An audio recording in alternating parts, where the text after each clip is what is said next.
Hello, my name is Charles Ardinger, and I'll be working with you as your instructor in the English 1000 class you're about to start. I wanted to make this brief video presentation to introduce myself a little bit, and also to talk to you about some of the aspects of the class that you might want to get familiar with as we continue. Knowing about these aspects should help you to navigate the class to give you the most success possible. So, to begin, a little about myself. My name is Charles Ardinger. Hello. I've worked here at Coastline College since 2013, starting in the Student Success Department and moving on to become an instructor, pretty much specializing in English 1000. I'm also a big fan of English grammar.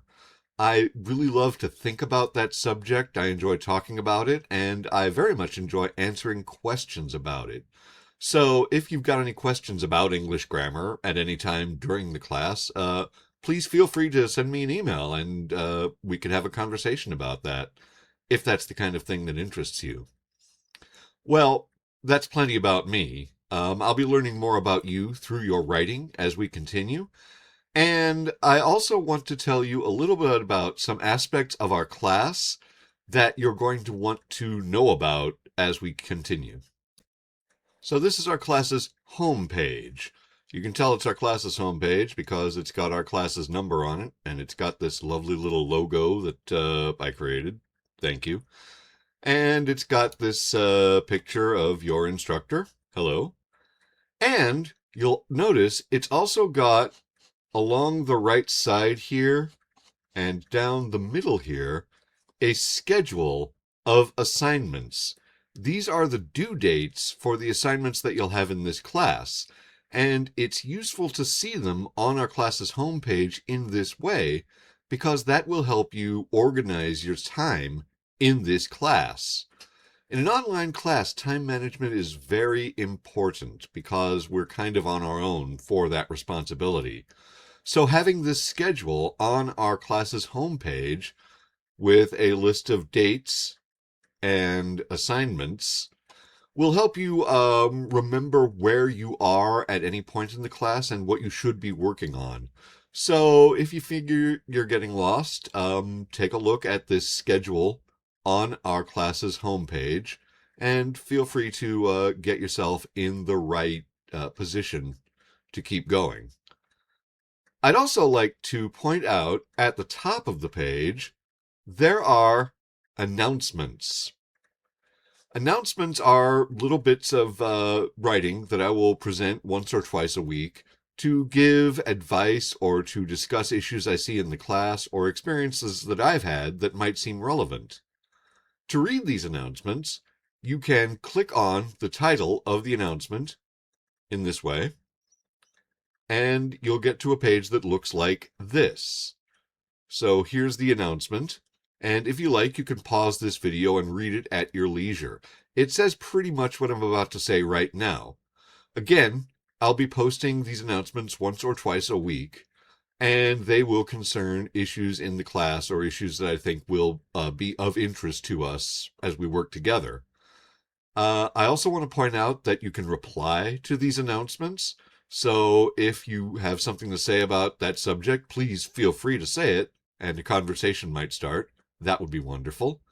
And I also want to say that I don't quiz on the contents of these announcements, but you should read them anyway because I think they will be useful to you as a writer as well as a student.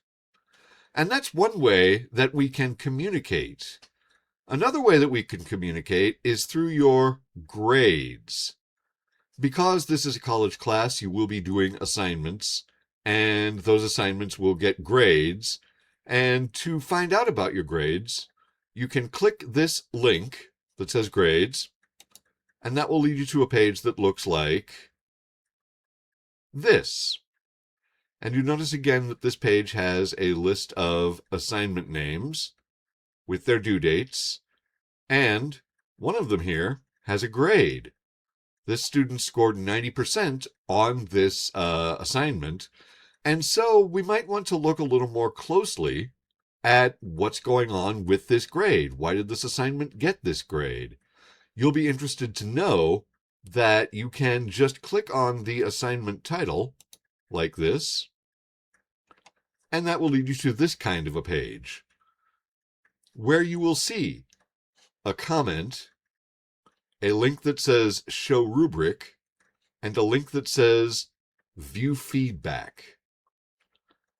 This kind of comment will appear on everything that you submit as an assignment. I'll write a little paragraph or so talking about what I see in your writing, what the paragraph structure looks like, how I'm responding to what you're saying, whether it means to you what it means to me, which is a topic that as writers we often wonder about. That kind of thing. I'll give you a reaction to your work that you can use to refine your work as we keep going. Also, because I'm giving you a grade, I will use a rubric.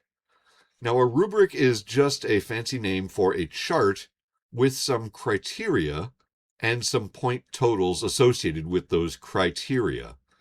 So, for instance, in this assignment, the rubric asks, does the paragraph follow a particular pattern, which you'll learn more about? Does it use a particular outline, which you'll learn more about? Does it have a particular length? And does it do grammatical sentences? Well, as you'll see, this student followed the pattern, used the outline, and had the grammatical sentences, but did not quite make the word requirement. And so this student can say to himself, oh, hey, I should write more words in my work so that I can get a better grade later. And that will cause more refinement of the work. And so by looking at the rubric, we can keep making the work closer and closer to that kind of academic standard that the class is trying to promote. So we can get rid of this rubric by pressing this X here, and that will allow us to see this View Feedback link. Clicking this link produces a tiny copy of the actual submission. So your submissions will look pretty much like this. Imagine a sheet of typed paper. On that sheet of typed paper, I can write.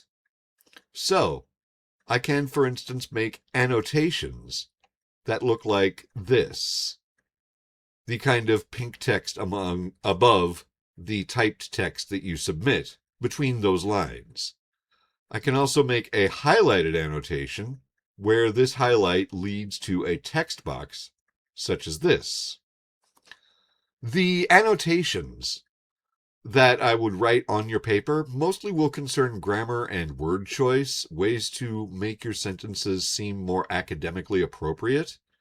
The highlighted annotations are for comments that I can't really fit between typed lines, sentences that are more complex that I need to ask more questions about, or interesting passages that I want to say good job about. So I will use those annotations as ways to comment on what I see on your paper in the same way that I will use these comments or this rubric. So these three things are ways that we can communicate about what's going on with your work. We can also communicate, and I think that we can do it in a slightly better and more personal way, through what I call my student visiting time meetings. That's kind of an awkward way to say office hours, but I think that it's the nicest way. I have established a recurring set of Zoom meetings on Thursdays between 6:30 p.m. and 8 p.m., or 18:30 and 2000 if you like military time, in my Zoom office.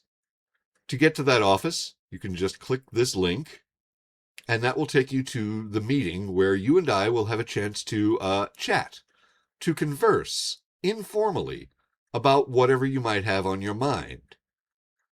I would like to encourage you to use this opportunity to, get to know me a little better, to get to help me to know you a little better, and to personalize this experience, which is a little bit distant, right? you're apart from me in space and time, so it can help us to get together, even virtually, to have conversation. Now, I will point out that this is non-mandatory, completely voluntary and optional.